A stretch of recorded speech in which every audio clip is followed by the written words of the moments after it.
ഇതാണ് ഇന്ത്യയിലെ ആദ്യത്തെ ഡിസൈൻ സൂ, പുത്തൂർ സുവോളജിക്കൽ പാർക്ക്.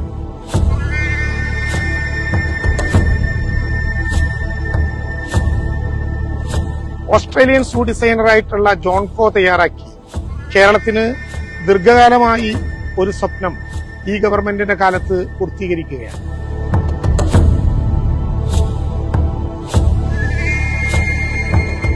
മുന്നൂറ് ഏക്കർ ഭൂമിയിൽ നിർമ്മിക്കുന്ന മനോഹരമായ ഈ സുവോളജിക്കൽ പാർക്ക് കേവലം ഒരു മൃഗശാലയല്ല, പ്രകൃതിയുടെ ആവാസ വ്യവസ്ഥയിൽ മൃഗങ്ങൾ എങ്ങനെ ജീവിക്കുന്നുവെന്ന് മനുഷ്യർക്ക് കാണാൻ കഴിയുന്ന ഒരു നേർക്കാഴ്ചയാണ് സുവോളജിക്കൽ.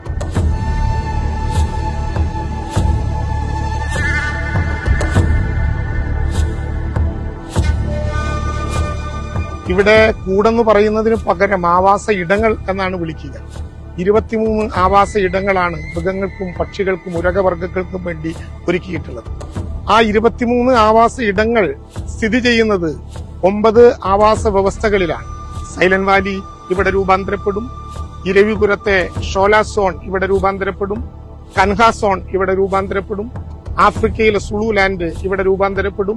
ഇങ്ങനെ വിവിധ വ്യവസ്ഥകൾ, ആവാസ വ്യവസ്ഥകൾ തിരിച്ചറിഞ്ഞുകൊണ്ട് മൃഗങ്ങൾ എങ്ങനെ പ്രകൃതിയോട് ഇണങ്ങിച്ചേർന്ന് ജീവിക്കുന്നു എന്ന് മനുഷ്യരെ ബോധ്യപ്പെടുത്താൻ, കുട്ടികൾക്ക് പഠിക്കാൻ 300 ഏക്കർ ഭൂമിയിൽ 307 കോടി രൂപ ചെലവഴിച്ചുകൊണ്ട് അത്ഭുതപൂർണമായ ഒരു നിർമ്മാണം.